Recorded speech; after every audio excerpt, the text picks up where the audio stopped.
Nigeria is Africa's most populous nation and one of its most religiously diverse. But years of insecurity have sparked serious global concern.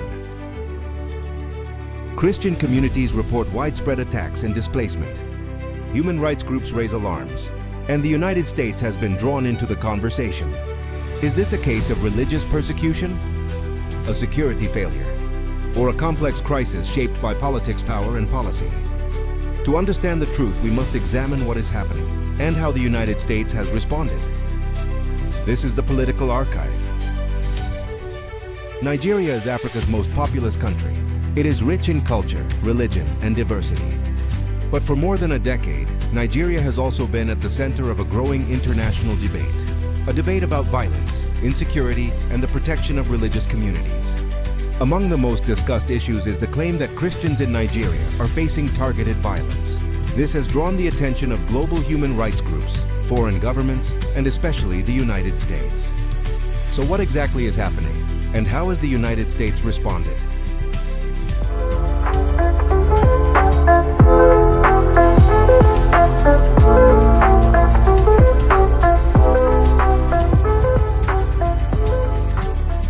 Nigeria is almost evenly divided between Christians and Muslims. Christians are mainly in the south and parts of the Middle Belt. Muslims are mainly in the north. For decades, these communities lived side by side. But tensions increased due to population growth, political competition, climate pressure, and weak security systems. Religion often overlaps with ethnic and economic conflicts, making violence harder to define and harder to stop.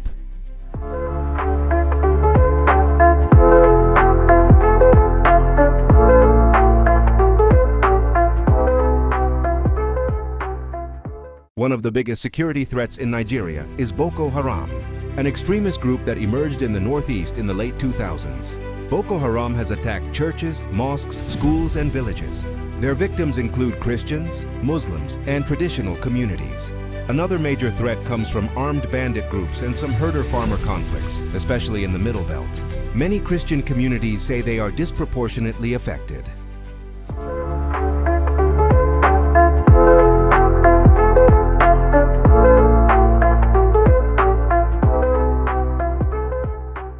Christian leaders and international advocacy groups have accused Nigerian authorities of failing to protect Christian communities. Some have gone further to describe the violence as a slow genocide.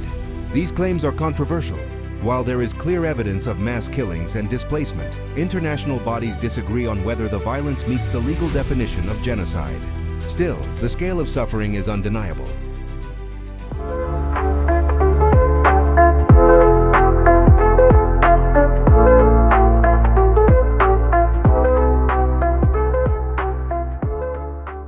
As reports increased, global attention followed.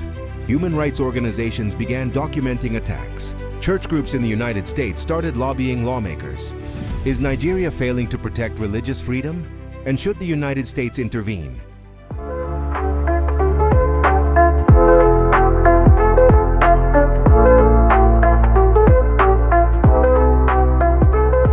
The United States has a law called the International Religious Freedom Act. Under this law, the U.S. monitors countries where religious freedom is under threat. Countries can be placed on a watch list or labeled as countries of particular concern. It means diplomatic pressure, sanctions, or policy actions.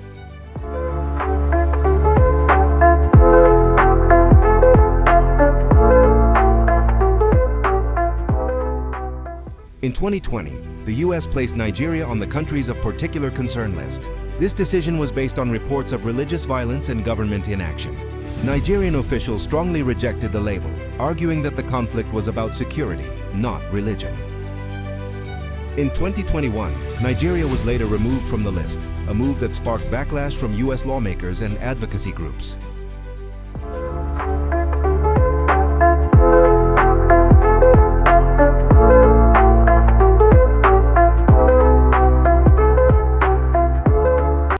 The United States has not sent troops to fight in Nigeria.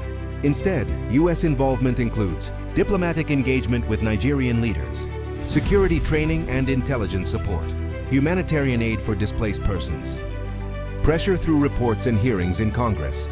This is intervention through policy, not military force.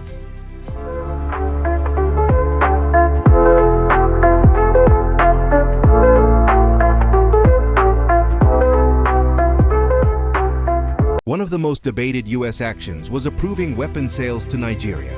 Supporters argue Nigeria needs weapons to fight terrorists. Critics argue these weapons could be used against civilians or worsen abuses. This debate reflects the complexity of U.S. involvement, helping a government fight terror while also holding it accountable.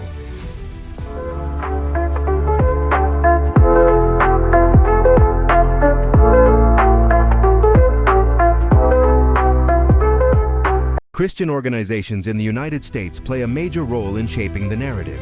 They organize campaigns, testimonies, and congressional hearings. Their goal is to push the U.S. government to take stronger action to protect Nigerian Christians. This advocacy has influenced public opinion and foreign policy discussions.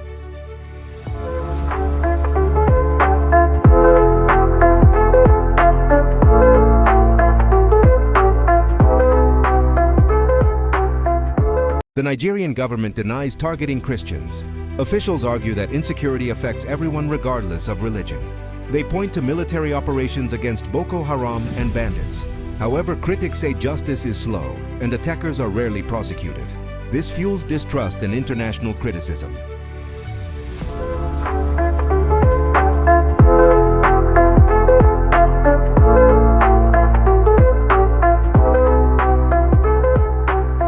Beyond politics, real people are suffering. Entire villages have been displaced.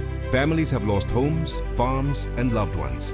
Millions now live in refugee camps inside their own country. Christian, Muslim, and traditional communities are all affected by Nigeria's insecurity crisis.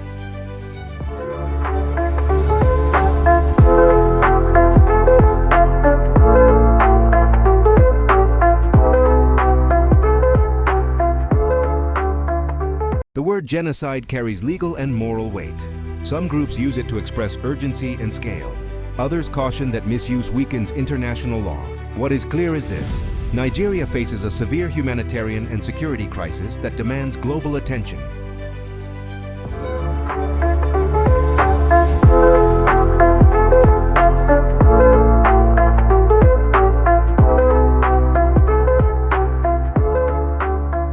The United States continues to balance partnership with pressure. Nigeria remains a key African ally, but human rights concerns will continue to shape the relationship. The question is not only what the U.S. will do, but whether Nigeria can reform its security and justice systems.